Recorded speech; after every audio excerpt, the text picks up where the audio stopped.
அன்புள்ள சகோதரர்களே, ஒரு முஃமினை பொறுத்தவரைக்கும் அச்சமான சூழல் ஒன்று ஏற்படுகிறதா, ஏன் அஞ்ச வேண்டும் என்ற ஒரு விளக்கம் அவன் தனியாக இருக்க. நம்ம ஏன் அஞ்ச வேண்டும், நாங்கள் ஏன் அஞ்சுகிறோம், நம்ம இப்படியே பெருசாகி போனா நம்மளுக்கு தொழ முடியாமல் போய்விடும், ஜக்காத்து கொடுக்க முடியாமல் போய்விடும், மார்க்கத்தை செய்ய முடியாமல் போய்விடும் என்ற அச்சமா, பிசினஸ் பண்ண முடியாமல் போய்விடும், குழந்தை குட்டிகளோட சந்தோஷமா இருக்கலாம போய்விடும் என்ற அச்சமா? நம்ம அதிகமான பேருடைய அச்சம் என்ன அச்சம்? இரண்டாவது தான். அடுத்தது இறையச்சத்தோடு பேசுறாங்களே அவங்களே ஒரு 75 விதமான அச்சம் எது? அதுதான். ஆனா அல்லாஹ் தஆலா சொல்றான் எப்படி? அல்லதீன இம்மக்கன்னாஹும் ஃபில் அர்தி அகாமுஸ் ஸலாத வ ஆதவுஸ் ஸகாத வ அமரு பில் மஅரூஃபி வ நஹு அனில் முன்கர் வலில்லாஹி ஆகிபத்துல் உமூர். நாங்கள் அதாவது ஈமான் கொண்டவர்கள் எப்படி தெரியுமா, பூமியில் அவர்களுக்கு சந்தர்ப்பம் கொடுத்தால், இடமளித்தால் தொழுவார்கள், நோன்பு பிடிப்பார்கள், தொழுவார்கள், ஜக்காத்தை கொடுப்பார்கள், நல்ல விஷயங்களை ஏவுவார்கள், தீய விஷயங்களை விட்டு தடுப்பார்கள். அல்லாஹ்வுக்கு தான் முடிவுகளில் கடைசி இருக்கிறது. சந்தர்ப்பம் கிடைத்தால், வசதி கிடைத்தால், சூழல் கிடைத்தால் இறை வணக்கத்திலும் மார்க்கத்தின் நன்மையை ஏவி தீமையை தடுப்பதிலும் கவனம் செலுத்துவார்கள். நாங்கள் பாதுகாப்பான சூழலை அல்லாஹ்விடத்தில் பிரார்த்திப்பது எதற்காக என்பது கிளியர் ஆகிக்கணும். எதற்காக என்பது எங்களிடத்தில் கிளியராக இருக்க வேண்டும். அப்பதான் அல்லாஹ் தஆலா என்ன செய்வான், அதை எங்களுக்கு கொண்டு வந்து தருவான். பாதுகாப்பான சூழலை எங்களுக்கு கொண்டு வந்து தருவான் என்பதை நாங்கள் என்ன செய்ய வேண்டும், புரிந்து கொள்ள வேண்டும். அப்ப எங்கள மனதிலே ஒன்றை பதிய வைக்க வேண்டும். அச்சமூட்டல் என்கின்ற பகுதி இருக்கிறது, இது ஒரு தவறான சூழல். அரசாங்கம் எல்லாம் பப்ளிக்காக இணைந்து, எதிர்ப்பெல்லாம் பப்ளிக்காக இணைஞ்சு நடக்கிற சந்தர்ப்பத்தில் அச்சம் சம்பந்தமாக பேசினா ஓரளவு நியாயம். ஆனால் வெளிப்படையாக பேசுகின்ற பொழுது, பாதுகாப்பு திட்ட தெளிவாக எங்களுக்கு இருக்கின்ற நேரத்தில் அந்த குழுவிலேயே ஒரு சிலர் தான் 100% என்று எடுத்தா அதில் ஒரு 10% தான் இதை என்ன செய்கிறார்கள், தூண்டுகிறார்கள். மற்றவர்கள் 40-50% ஆதரவாளர்கள் தான் என்பதை நாங்கள் புரிந்து கொண்டோம் என்றால் அடுத்த விஷயத்தில் நாங்கள் கவனமாக இருக்க வேண்டும். அச்சமூட்டி எங்களை நிர்வாகம் செய்கின்ற வேலை நம்ம வைக்கக்கூடாது. அதை நாங்கள் புரிந்து கொள்ள வேண்டும் சகோதரர்களே. அப்படி வைத்தோம் என்று சொன்னால் பாதுகாப்பு கிடைக்கும் நினைக்கிறீங்களா? பாதுகாப்பு அச்சமா இருந்தா நல்ல பாதுகாப்பு கிடைக்குமா? இதை விட பவர் ஆவாங்க, அவ்வளவுதான். நாங்க அச்சப்பட்டு பின்னுக்கு ஆயிரம் மட்டும் வைங்களே, இதை விட பவர் ஆகுவாங்களே ஒழிய ஒரு நாள் எங்களை விட்டு பாவம் அச்சப்படுறாங்க விட்டுட்டு போயிடுவாங்களா? சரி அச்சப்படுறீங்க தானே, அபாயம் எடுங்க, அதான எடுங்க, பள்ளியை உடைங்க, அப்படித்தான் சொல்லுவாங்க. அச்சப்பட்டால் தைரியமாக நிட்ட அர்த்தம் என்ன? ஆயுதங்களை தூக்குன்ற அர்த்தம் அல்ல. தைரியமாக நிக்கல் என்ன தெரியுமா? எங்களது உரிமைகள் மீது கை வைக்கின்ற அளவுக்கு வந்தால், எங்கள் மனைவி, எங்கள் குழந்தை, எமது சொத்துக்கள், எமது பள்ளி வாயில்கள், எமது உடைமைகள், இவைகள்ல கை வைக்கிறதுக்கு வந்த பின்னால உயிர் வாழணுமா? அதுதான் சப்ஜெக்ட். அதை நாங்கள் புரிந்து கொள்ள. மனைவியில அச்சப்படுங்க, மனைவியில கை வச்சாலும் விட்டுட்டு போங்க, எதிர்காலத்தில் அமைய அதான் வாழ்க்கை. அதே போல பள்ளியில கை வைக்கிற விட்டுட்டு போங்க. எத்தனையோ பள்ளி இருக்குதானே, 400-500 பள்ளி இருக்குது. அது எந்த பள்ளியிலயா தொழலாமடா கூட சொல்றது? அதுக்கு ஒரு ஆதாரம் வேற என்ன? அப்துல் முத்தலிப் விட்டாரா மக்கா உடைச்சிட்டு போறதுக்கு? அப்துல் முத்தலிப் பேசாம இருந்தாரா இல்லையா? அல்லாஹ்வுடைய பள்ளி அல்லாஹ் பாப்பாண்டு. அப்ப எல்லா பள்ளிக்கு அபாபில் பரவ வருதுன்னு கன்ஃபார்மா? அன்புள்ள சகோதரர்களே, அப்துல் முத்தலிப் ஆதாரமானு கேட்கிறேன். அவர் செஞ்சார் என்றதே ஆதாரமற்ற ஒரு செய்தி. இதையெல்லாம் என்ன செய்கிறார்கள், பகிரங்கமாக பேசுகிறார்கள். அப்ப நான் கேட்கிறேன் சகோதரர்களே, எங்கள் மனைவியில் கை வைக்கின்ற பொழுது அந்த உரிமையை விடுவோமா? எங்கள் பிள்ளைகள் இப்ப சொத்துல கை வச்சுட்டானா இல்லையா? சொத்துல கை வச்சு கடைகளை உடைச்சிட்டானா இல்லையா? இது சின்னதா ஆரம்பிக்குது. அப்ப பகிரங்கமாகினால் தற்பாதுகாப்புக்கு நாங்கள் உறுதியாக நிற்பது எந்த வகையில பிள்ளை, எந்த நாட்டில் பிள்ளை? அன்புள்ள சகோதரர்களே, அடுத்த நாள் திட்டம் தீட்டுறதல்ல, அந்த நாள் அடுத்த நாள் திட்டம் தீட்டுறதா உலகத்தில் தீவிரவாதம் என்று சொல்லுவான். ஆனால் இன்றைய தினம் நம்ம பள்ளி உடைக்கப்பட போகுதா? முஸ்லிம் சமுதாயம் அந்த ஊர்ல பள்ளியில திரளணும். எங்களது உயிர்களுக்கு மேலால் தான் எங்களை இது போகணும். பள்ளியில கை வைப்பதா, குர்ஆனில் கை வைப்பதா, மனைமாரில கை வைக்கிறீங்களா, எங்களோட சொத்துல கை வைக்கிறீங்களா, எங்கள் உயிர்களுக்கு மேலால் என்ன செஞ்சுக்க கை வைத்துக்கள் என்கின்ற உறுதி வராத வரைக்கும் ஒன்று விளங்குங்க, ஒரு இடத்துல அப்படி நடக்கும், பிரச்சனை உண்டாகிரும், உயிர் போகிரும். ஆனா 2ஆம் முறை யோசிப்பான். முஸ்லிம்களுடைய பள்ளிகளில் கை வைத்தால் அவர்களது உயிர்களுக்கு மேலாலதான் என்ன செய்ய வேண்டி வரும், கை வைக்க வேண்டி வரும். 4 பேரை கொண்டுதான் போக வேண்டி வரும். நாங்க சண்டை பிடிக்க கூட சொல்லல, அந்த இடத்தை விட்டு போகவான்னு சொல்றோம். அந்த இடத்தை அவர்களுக்கு தாரை வாக்க வேண்டாம். அதுதான் சகோதரர்களே முக்கிய. அச்சம் வருவது இயல்பு, பயம் வருவது எல்லோருடைய இயல்பு. ஆனால் அந்த இயல்பை நாங்கள் இந்த இடத்தில் மிகைக்க வேண்டும். அப்படி மிகைப்பதாக இருந்தால் மன உறுதி எப்படி வரணும் தெரியுமா? ஒரு முஸ்லிமை பொறுத்த வரைக்கும் இந்த உலகத்தில் இஸ்லாம் வாழ்வதற்கான வழிகாட்டுகிறது. ஆனால் மார்க்கத்துக்காக மரணமா, உலகத்துடைய சௌபாக்கிய வாழ்வா என்று ஒரு வந்தால், வாழ்றதுக்கு தான் இஸ்லாம் சாக சொல்லல, வாழ்றதுக்கு தான் நம்ம கஷ்டப்படணும்னு சொல்லுது, குடும்பத்துக்காக, பிள்ளைகளுக்காக, எல்லாருக்காக. ஆனா மார்க்கமா, மார்க்கத்துடைய அடையாளங்களா, எங்களது அடிப்படை உரிமைகளா, எங்களது வாழ்க்கையா என்று வந்தால் ஒரு முஸ்லிமை பொறுத்த வரைக்கும் மறுமை நாளத்தை என்ன செய்வான், தேர்வு செய்து கொள்வான். அதை நாங்கள் புரிந்து கொள்ள வேண்டும். தொடர்ந்து சின்ன சின்ன பள்ளிகளா எண்ணினீங்கன்னா 10 பள்ளிகள் மொத்தம் விளங்கிட்டா. முதல் பள்ளியில அவனுக்கு தெரியாது பள்ளி உடைச்சா என்ன ரிசல்ட் தெரியாது. எங்கட முஸ்லிம்களுக்கு தான் தெரியும் உடைச்சா என்ன ரிசல்ட். ஏன் உடைச்சிக்கிறாங்க, நிறைய பள்ளி 20க்கு மேல உடைச்சிக்கிறாங்க. அதனால அவங்களுக்கு தெரியும் என்ன பள்ளி உடைச்சா ரிசல்ட். அவங்களுக்கு தெரியாது. முதலா கை வச்சு பார்த்தாங்க, பெரிய ரிசல்ட் எல்லாம் ஒண்ணும் இல்ல. நம்ம என்னமோ அரசியெல்லாம் புல் பவர் நினைச்சோம், உலமா சபையா புல் பவர் நினைச்சா, அப்படியெல்லாம் ஒண்ணும் இல்ல. கண்டுட்டான் விளங்கிட்டா. 2வது கை வச்சா சரி, சொன்னது சரி. 3வது அது ஒண்ணும் இல்ல. 4வது ஒண்ணுமே இல்ல. 5, 6, 7, 10 ரைட் முடிஞ்சது. இன்னும் நம்பிக்கை அடிக்கிறாங்க. அன்புள்ள சகோதரர்களே, இப்படி சிறு பிரதேசங்கள் ஆரம்பித்தது நாளைக்கு மறு இடங்களில் வராதன்றதுக்கு யாரா நிச்சயம் தர இயலுமா, உறுதிப்படுத்த இயலுமா?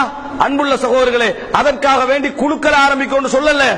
ஆனால் எமது ஊர் என்று வந்தார், எமது ஊர்ல கை வைக்கிறாங்கன்னு வந்துட்டாங்களா, பள்ளி என்று கை வைக்க வராங்களா, ஓடி வீட்டுக்குள்ள ஒளிஞ்சிட்டு இருக்கிற வேலை இப்ப சரி வராது. பள்ளிக்கு முன்னால தரலனும் குடும்பம் தருகிறமா வேண்டி, அதாவது மறுமையா உலகமா என்று வந்தால் அந்த இடத்தை நீங்க தெரிவு செய்யாது விட்டால் அன்புள்ள சகோதரர்களை ஒரு நாள் இது சரி வராது. இது தவறான வழிகாட்டுதல்களோ முஸ்லிம்களை கொண்டு போய் தாரை வாக்குற வேலை அல்ல. அதை நீங்கள் புரிந்து கொள்ள வேண்டும். மத்தவங்க என்ன வழி சொல்றாங்க தெரியுமா, பயந்துகங்க. பயந்தா என்ன செய்யணும், வீட்டுல கதை போட்டுட்டு இருக்கணும். சும்மா விட்டுருவானா, விடமாட்டான். பள்ளிக்குள்ள உள்ளுக்கு போவான். பெரிய ஒரு பள்ளியில கை வச்சுட்டான்னு வைங்க, அதுக்கு பிறகு யாரும் பார்க்கலன்னு வைங்க, அவ்வளவுதான். அதுக்கு பின்னால முடிஞ்சது. ஒரு பள்ளி தான் அவனுக்கு தேவை. அது செஞ்சிட்டான்னு அது முடிஞ்சது. அன்புள்ள சகோதரர்களே, சிறுகுழு நாங்கள் மௌனமாக இருக்க முடியாது. உடைமைகளை பாதுகாப்பது அரசாங்கத்துடைய கடமை. அரசாங்கம் தவறினால் நாங்க பாதுகாக்கணும். அரசாங்கம் தவறினால் உயிர் போன பின்னால் பொறுமையாக இருந்தா தீவிரவாதம் என்ற பேர்ல சும்மா சொந்த உடைமைகளை பாதுகாப்பதுதான் தீவிரவாதம் என்றா பேர் எழுதிக்க தீவிரவாதம் என்று. சொந்த உடைமைகளையும் சொந்த உயிரையும் பள்ளியையும் பாதுகாப்பது தீவிரவாதம் என்றா தீவிரவாதம் என்று எழுதி கொள்ள வேண்டியதானே. அப்ப அதுக்கு ஏன் நாங்க பயந்து கொண்டு இருக்கிறோம்? மனைவியில கை வச்சா சும்மா இருப்போமா, பிள்ளையில கை வச்சா சும்மா இருப்போமா? அப்ப பள்ளியில கை வட்டா சும்மா இருக்க சொல்றாங்களா இல்லையா? அன்புள்ள சகோதரர்களை, இது ஒரு நாள் சரிப்பட்டு வரக்கூடிய வேலை அல்ல. ஒரு முஸ்லிமை பொறுத்த வரைக்கும் மனதளவில் ஒரு விஷயத்தை வளர்த்துக் கொள்ளுங்கள். இந்த உலகத்தில் கேவலமான வாழ்க்கையை விட வீரமான மரணம் சிறந்தது. அதை நாங்கள் மனதிலே பதிய வைத்துக் கொள்ள வேண்டும். இது வராத வரைக்கும் எங்களை எந்த தலைமைகளும் பாதுகாக்காது. அது 100க்கு 100% உண்மை. அதை நீங்கள் புரிந்து கொள்ள வேண்டும். தலைமைகள் நல்லவர்கள் இருக்கலாம், பேசக்கூடியவர்கள் இருக்கலாம், பாதுகாக்க சக்தி உள்ளவர்கள் யாருமே இல்லை. அதை புரிந்து கொள்ள வேண்டும். அல்லாஹ் ரப்புல் ஆலமீன் தான் எனது இந்த மக்களை பாதுகாக்க வேண்டும். அந்த ஈமானிய உறுதி மட்டும்தான் எங்களுக்கு பாதுகாப்பை தரும் என்பதை எந்த நிமிஷமும் மறந்துவிடக் கூடாது. சகோதரர்களே, பலகீனப்படுத்துகின்ற வழிகாட்டல் நமக்கு தேவையில்லை. அந்த வழிகாட்டல் அரசாங்கம் எல்லாம் பகிரங்கமா செஞ்சா வந்தா பரவாயில்ல. யாரோ ஒரு சிறு குழு ஆரம்பிச்சதுக்காக வேண்டி நம்ம இந்த ஆட்டம் ஆடுகிறோம் என்றால், இந்த மாற்றம் ஆடுகிறோம் என்றால் எங்களோட ரிசல்ட் என்ன சகோதரர்களே? நாளைய சமுதாயத்துடைய பாதுகாப்பை எப்படி வச்சுட்டு போறாங்க?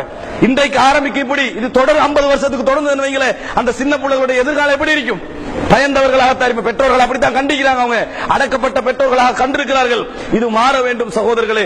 ஆனால் அது மாற வேண்டும் என்று சொல்லி மட்டும் சரி வராது. ஒரு விஷயத்தை புரிந்து கொள்ள வேண்டும். எந்த தினமும் எந்த நிமிடமும் எங்களுக்கு மரணம் வந்தால் இறைவனை சந்திக்கக்கூடிய மனநிலையோடு இருக்கிறோமா என்ற ஒரு கேள்வியை நாங்கள் கேட்டுக்கொள்ள வேண்டும். நாங்க ரெடியா இருக்கிறோமா? அதுக்காக எல்லாம் சாலிக முஸ்லீம் ஆயிருக்கிற விஷயம் இல்ல. கடன் பதிவுல இருக்குதா, அமானிதம் பதிவுல இருக்குதா, யார் யாருக்கு என்ன கொடுக்கணும் அது பதிவுல இருக்குதா, பாவம் செஞ்சதுக்கு தௌபா கேட்டு கண்டிக்கிறோமா, இதுகளை ரெடி ஆகணும். இது மனசுல சரியாக இருந்தால் ஒரு நிமிடம் என்ன செய்வா, ஒரு மனிதர் உயிர் போகின்ற சந்தர்ப்பம் வந்தா, யா அல்லாஹ் மக்க ஹுக்கூகுல் இபாத், அடியார்களுடைய எல்லா கடமைகளை எழுதி வச்சுக்கிறேன், நீ மன்னிக்கிற மட்டும்தான் இருக்குது, உன் பாதையில போற என்ற செய்தி என்ன செய்யும், அவன் உள்ளத்துல நல்லா இருக்கும். யுஃபருல் ஷஹீதி குல்லு தன்பன் இல்ல தைன், கடனை தவிர மத்த எல்லாம் மன்னிக்கப்படுமா இல்லையா? போராட்டத்தை மரணிக்கிறவனுக்கு ரசூலுல்லாஹ் என்ன சொன்னாங்க, மன் குத்தில தூன மாலிகி, தன் சொத்தை அடிக்க வாரா, அதுக்காக வேண்டி போராடி மரணிச்சா ஷஹீதா இல்லையா அவன்? அன்புள்ள சகோதரர்களை, மானம் தன் குடும்பம் இதற்காக போராடி மரணிக்கிறான், அவன் ஷஹீத் தான். ஷஹீத் என்று பேச வேண்டாம், ஜிஹாத் என்று பேச வேண்டாம், அந்நியன் என்ன நினைச்சா என்னன்னு கேட்கிறேன். அன்புள்ள சகோதரர்களை, சொந்த உரிமையை பாதுகாக்கிற விஷயத்தில் அப்படியெல்லாம் பேசுகிறார்கள். இது ஒரு நாள் எங்களிடத்தில் இந்த கோழைத்தனம் வரவே கூடாது. இது வந்தால் எமது உரிமைகள் பாதுகாக்கப்பட முடியாது. ஒரு உசுரும் போகாம பாதுகாக்க நினைச்சீங்கன்னா அவ்வளவுதான், அது சரி வராது என்பதை நாங்கள் புரிந்து கொள்ள வேண்டும். இந்த மனநிலை எங்கிட்ட மாற வேண்டும். அன்புள்ள சகோதரர்களை, ஒரு முஃமினுடைய மனோநிலை எப்படி இருக்கிறோம் என்ற ஒரு செய்தியை சொல்லி முடித்துக் கொள்கிறேன். உங்களுக்கு தெரியும், ஹராம் இப்னு மில்ஹான், அதாவது நபித்தோழர்கள் மிக முக்கியமான ஒரு நபித்தோழர், ஒரு இளம் வயதை சேர்ந்தவர். ரசூலுல்லாஹி ஸல்லல்லாஹு அலைஹி வஸல்லம் அவர்கள் அவரை ஒரு சிறுபான்மை பிரதேசத்துக்கு அனுப்புகிறார்கள். 70 தோழர்களோடு. சிறுபான்மை பிரதேசம் என்றது அதாவது ஹிஜாஸுடைய கிழக்கு பகுதி, நஜ்த், பஹ்ரைன் போன்ற பகுதிக்கு அனுப்புகிறார்கள், பிரச்சாரத்துக்கு அனுப்புகிறார்கள். அவர்கள் 70 பேரோடு போகிறார்கள். தெரிந்த சம்பவம். அது யார்? அந்த மில்ஹான் ஹராம் என்றவர் 70 பேரோடு போகிறார். இளைஞர் கானு யக்ரவுனல் குர்ஆன் வ யததாரஸூனல் குர்ஆன், அதாவது குர்ஆனை ஓதக்கூடியவர்களாக இருந்தார்கள், படிக்கக்கூடியவர்களாக இருந்தார்கள், பகல் நேரங்களிலே பள்ளிக்கு தண்ணி கொண்டு வந்து வச்சு சேவை செய்யக்கூடியவர்களாக இருந்தார்கள். ரசூலுல்லாஹ் குர்ரா நல்ல ஓதல் செய்யக்கூடியவர்கள் என்று அழைக்கப்பட்டவர்கள், அவர்களை அனுப்புகிறார்கள். போன நேரத்தில் இடையில வச்சு என்ன செய்யறாங்க, ஹுதைல் கோத்திரத்தினர்கள், அதாவது ஹுதைல் கோத்திரத்தினோட பேச்சுவார்த்தை நடத்துறதுக்கு போறார் ஹராம் என்பவர். போற நேரத்தில் கண்ணை காட்டி அந்த 70 பேர்ல ஆரம்பமாக என்ன செய்யறாங்க தெரியுமா, இந்த ஹராம் என்பவரை இடையில மறிச்சு பின்னால வந்து குத்துறாங்க. அன்புள்ள சகோதரர்கள், எதிர்பாராத விதமாக அதாவது பெரும் ஒரு பிரதேசத்தில் கொல்லப்படுறாரு. குத்துகின்ற நேரத்தில் எது அடி மனசுல இருக்குமோ அதான் வாயால வரும். அதை மறந்துடவானம். 2 வாழ்க்கை வாழ்ந்துட்டீங்கன்னு வைங்களே, அச்சப்பட்டு வாழ்ந்துட்டீங்கன்னு வைங்களே, எது அடி மனசுல இருக்குமோ அதுதான் ஆபத்தான டைம்ல வெளியே வரும். அது நம்ம இஹ்லாஸ் மறைக்கலாம் இயலாது. இந்த டைம்ல வசதியான டைம்ல மறைச்சிக்கலாம். ஆனா உள் மனசுல இருக்கிற ஆபத்தான கட்டத்தை மறைக்கவே இயலாது, வெளியே வந்தே ஆகும்.